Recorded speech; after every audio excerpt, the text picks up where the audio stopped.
Wall Street Memes Casino, I'm fine. and Sportsbook. This is KUGAN CASSIUS for IFL TV. We're at the media workout here for Buatsi versus Davies this Saturday, live on Sky Sports. I'm joined by Gareth Davies. Gareth, good to see you in person again. Can barely hear you. It's a packed gallery in here at Camden Boxing Club, 47 Kentish Town Road, NW5. My manor, my London manor this is, believe it or not. From the ends, yeah? You're from the ends? I'm from the ends, exactly. I am. Still got a flat just up the road here. Yeah, it's great to be here. Looking forward to this weekend. Not before time do these two guys meet. They were enemies. They were friends. Sorry, they were friends. They're now enemies, so we can call them frenemies at the moment. This has had time to percolate. They didn't have that enmity when it was first announced, but that time elapsed with Dan Aziz's injury and the head-to-heads they've had has created a lot of zing under this, and we're going to get a British ding-dong on Saturday night. I'll ask you this question. I've asked a couple of other people. So no originality from you today then? You're asking the same questions, yeah? Interested in your view, Gareth. I'm only teasing you, my lovely boy. In your opinion, has Joshua Buatsi been not I wouldn't say inactive, but less active than he would have hoped? Just answer that first. Yeah, it's a weird one because, what is he, 17-0 with 13 knockouts. No one's really given him a hard time. He's had difficult moments in some fights, but he's never really had a hard time. He's got ability for days and days.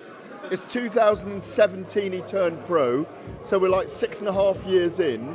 And this is probably the most testing fight he's had so far.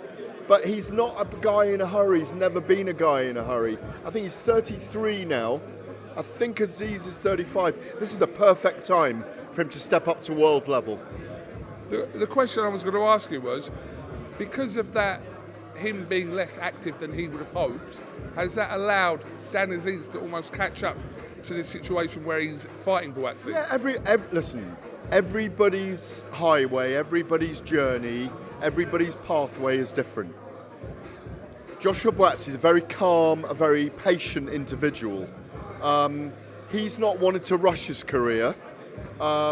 He could have had a world title fight by now. You look at where Anthony Yard is, and he's fought Kovalev and Beterbiev. Kovalev in Russia and Beterbiev in here a year ago. But he didn't win those. So was he ready for them? Maybe not. Will he be ready for another world title fight? Yes, maybe.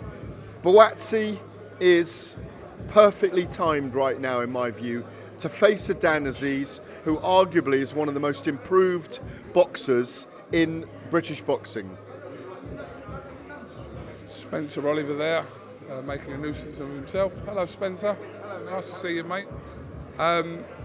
Okay, great card. Obviously, this weekend live on Sky Sports. Conor Benn also in action. Live on TalkSport as well, by the way. Live on TalkSport, okay. Yeah. Conor Benn in action over in Las Vegas at the Cosmopolitan against Dobson. Yeah, have an eye on that just to see kind of where Conor is. Yeah, I mean, Peter Dobson, 33, Conor's 26 now. He's the younger fighter. Dobson's got reputation for being quite tough. I think he's undefeated in 14 or 16, if my memory serves me right. Conor's been getting into him, a little bit salacious with him, really. But, I expect him to deal with him handily. He looks very hungry and ready to get on the riptide and deliver a great performance. We're still waiting for that hearing, the appeal with the Boxing Board of Control and UCAD to come to the fore. That's next month. It's now next month, is it? It was going to be this month originally, I think. Tomorrow is next month, so... Oh, yes, next month, yeah, of course. Get your tax returns in, by the way. Last day, isn't it? It is the last day. It is, 31st today. Looking forward to it. And obviously, the weird thing is, even though it's on DAZN, it kind of clashes with this event because it's the same time, isn't it? But there you go. That's what promoters do. Did you see John Fury's comments on Carl Froch yesterday on an interview he did with Boxing Social? I did see John Fury's comments. What had Carl Froch says so many things every week now. We spoke about his comments. What had he said? It was about Carl Froch's comments regarding Tyson Fury's resume. Oh, who's he really fought? He hasn't fought anyone. That one. Those comments. That maybe the Deontay Wilder loss put into perspective. Now, listen, Fury and Wilder had a classic heavyweight trilogy. Don't let Carl Froch do the clickbait on you. That was an amazing trilogy. You were there for it. And I know my history of the heavyweight division. That will go down as one of the great trilogies in heavyweight boxing. And they were amazing events to be at. You know, the first, the second and the third, all for their own reasons and different dramas.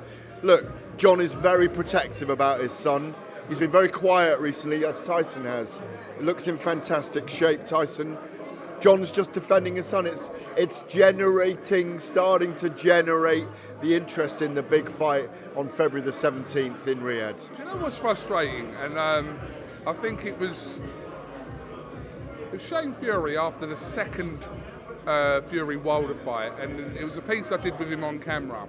And he said straight away, don't start knocking Deontay Wilder now Tyson's beating him very convincingly in that second fight. Yeah. Don't start downplaying his win over him and saying, oh, Wilder wasn't that good anyway. Don't start doing that. But it feels like, kind of two years on from that I know he lost to Park obviously quite recently, but people are kind of now going, oh, he wasn't that good anyway. But when 3 years ago he was like the most fearsome puncher and all this kind of stuff, but now they're downplaying it because... Well, he and Klitschko never got in the ring together, did they? And he and Joshua have never got in the ring together. There's always been a fear factor around Deontay Wilder when he was knocking out 95% of his victims in the ring. Look, Fury was brilliant against him. Just because Fury's had a poor performance last time out against Francis Ngannou, and Deontay Wilder was bested technically by Joseph Parker in a brilliant performance, a career best performance. You know, people swing, it's the 10-80-10 rule, isn't it? 10% always love you, 10% always hate you, and the 80% swing in the middle, don't they? What's so funny about it? Nothing, yeah. But they do, they swing, it's like the pendulum swings. We love swingers, mate, yeah. You love swinging, and that's fine with me, but don't accuse me of that. What I'm saying, in a poll, in a chart, that there's a pendulum swing in attitude. So, look, for me, Wilder's probably got another fight to prove himself. Joshua's just shot back. Fury's resume needs the fight with Usyk. If he beats Usyk, I think he'll fight Joshua. If Joshua loses to Ngannou, Fury wins, he'll be facing Fury again. If Usyk and Ngannou win, they'll be facing. We might get the two losers, Joshua and Fury, against each other. You don't know. There's big money there. Money, timing, and ego, which I always talk about in the heavyweight division. It's all right at the moment. So, but I expect if Fury beats Usyk, and Usyk, and then Fury goes on to beat Joshua, who else in the era has he had to have fought? You could argue Bakoli. You could argue Zhang. But who knows, he might fight all these guys anyway. Next couple of months are going to be very pivotal in the landscape of the heavyweight division. Wall Street Memes Casino. I'm fine. And Sportsbook.